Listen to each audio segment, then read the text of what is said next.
being a filmmaker, I knew the power of stories that I've told before that have made such a great impact.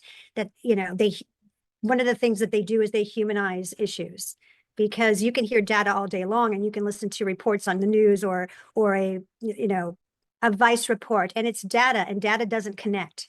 It just doesn't touch the heart. It doesn't spark empathy, and it really doesn't drive change, because you need people to drive change. And if you can't touch and move people, you're not going to get that change. So the other thing that I found that these stories do is that they amplify voices, personal narratives that have come from residents and family members and caregivers and frontline workers. And that empowers people and validates their experience, and it inspires others to speak out. It gives people that can't or thought they couldn't, possibly the courage to share their story. It can shape public perception, because stories challenge stereotypes. We have ableism and ageism in long-term care, and that's one of the narratives that we need to shift.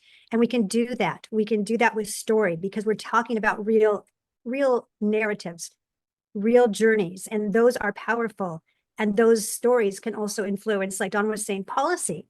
Policymakers are much more likely to be moved by compelling stories than by facts alone. If you go in with your heart on a platter and let them know exactly what you went through, that's going to be much more powerful than a spreadsheet.